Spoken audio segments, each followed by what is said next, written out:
남북통신연락선이 1년여 만에 복원된 데 대해서 여당은 물론 야당에서도 일단 환영의 뜻이 나왔습니다.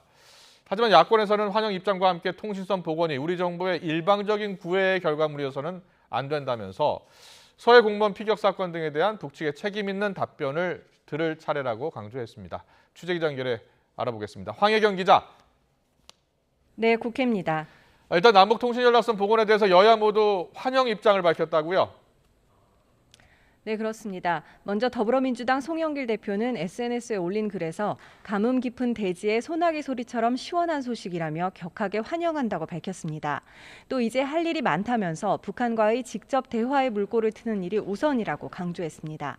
이재명 경기지사도 SNS에 글을 올리고 정전협정 68주년인 오늘 통신연락선이 복원됐다는 반가운 소식을 들었다면서 남북 양 정상이 친서교환을 통해 이뤄낸 소중한 결실이 대화 재개와 신뢰 회복으로 이어지길 기대했습니다.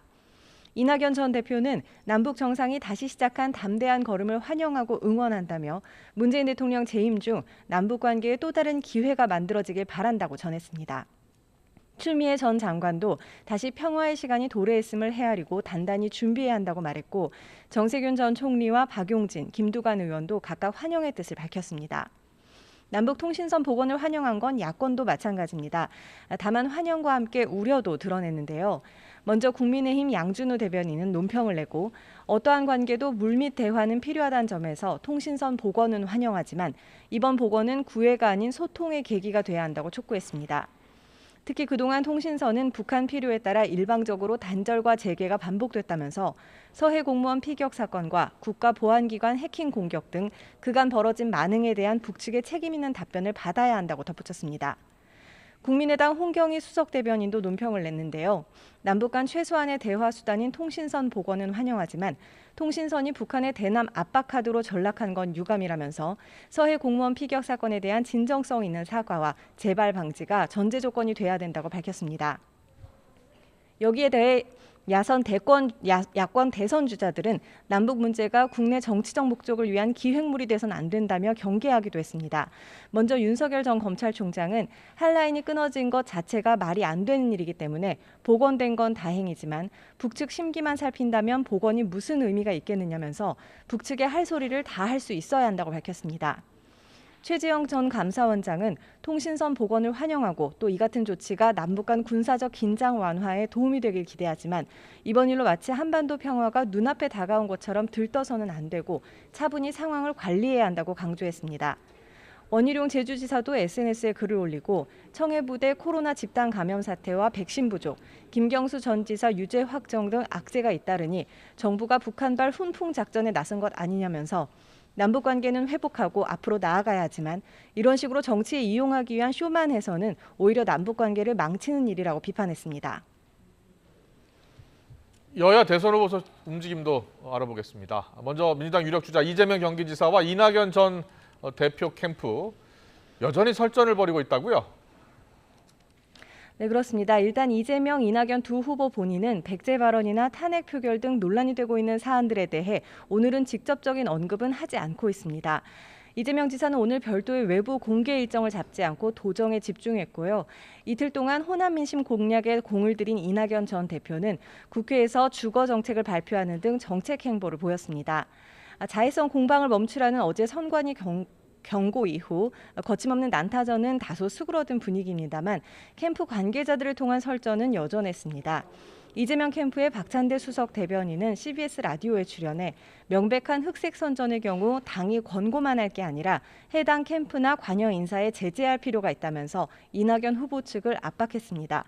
또 상황시장을 맡은 김영진 의원도 MBC 라디오 김종배의 시선집중에서 네거티브 공세로는 1등이 될 수 없을 거라며 이 전 대표 측을 겨냥했습니다.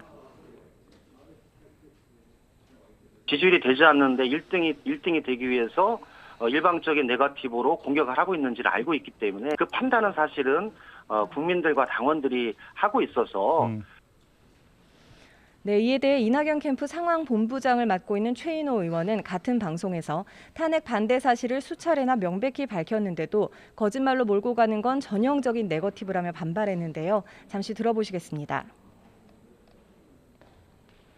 원년 중에 이재명 후보께서는 이런 지역주의에 기초한 선거 전략을 평소에 갖고 계신 것은 아닌가 하는 의구심을 이번 인터뷰에서 강하게 받고 계신 거죠. 네, 민주당은 내일 공정경쟁 협약식을 열고 TV 토론회 등 경선 일정을 재개하는데요. 당 지휘부의 제동에도 불구하고 여전히 신경전이 팽팽해 토론회에서도 벼랑 끝으로 치닫는 거 아니냐는 우려가 나오고 있습니다. 야권 소식도 살펴보겠습니다. 야권에서는 윤석열 전 검찰총장 국민의힘 입당이 가시권에 접어들면서 국민의힘 내부가 윤석열과 최재형 후보로 양분되는 그런 분위기가 나타나고 있다고요? 네, 그렇습니다. 앞서 어제 국민의힘 소속 의원 40명이 윤 전 총장의 입당을 촉구하는 성명을 냈죠. 성명을 주도한 사선의 권성동 의원은 오늘 언론 인터뷰에서 계파로 언급하지 말아달라. 윤석열이라는 인물을 통해야만 정권 교체가 가능하다고 믿기 때문에 지지하는 것이다라고 강조했습니다. 하지만 윤 전 총장이 정치 참여를 선언한 초기부터 적극 지원을 해왔던 정진석, 권성동, 장제원 의원과 유상범 의원 등 검찰 출신 의원들을 중심으로 현역 의원만 20여 명이 이미 친윤석열계로 분류되고 있는 상황입니다. 여기에 최재형 전 감사원장도 이미 조혜진, 박대출, 김용판 의원 등 현역 의원들의 공개 지지를 받고 있고 또 최 전 원장이 조기 입당을 통해 당내 인사들과 접촉면을 넓히고 있어서 공개 지지를 선언한 의원들이 늘어날 전망입니다. 때문에 그간 계파색이 옅어진 국민의힘이 대선을 앞두고 과거 친이, 친박처럼 새로운 계파를 중심으로 재편되는 것 아니냐 하는 전망도 나오고 있습니다. 이런 가운데 오늘 국민의힘과 국민의당 합당 실무협상이 최종 결렬됐습니다. 양당 실무협상단은 지난 한 달 동안 양측이 논의한 내용을 발표한 뒤 결론을 내지 못하고 협상을 종료한다고 밝혔는데요. 당 기구 구성이나 당원 승계에 있어서는 이견이 없지만 당명이나 대선 후보 선출 방식에서 입장차를 좁히지 못했습니다. 앞서 합당 논의와 관련해 국민의힘 이준석 대표는 국민의당 안철수 대표에게 회동을 제안했지만 안 대표는 실무협상이 우선이란 입장을 밝혔는데요.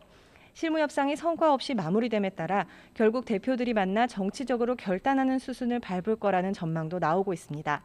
지금까지 국회에서 YTN 황혜경입니다.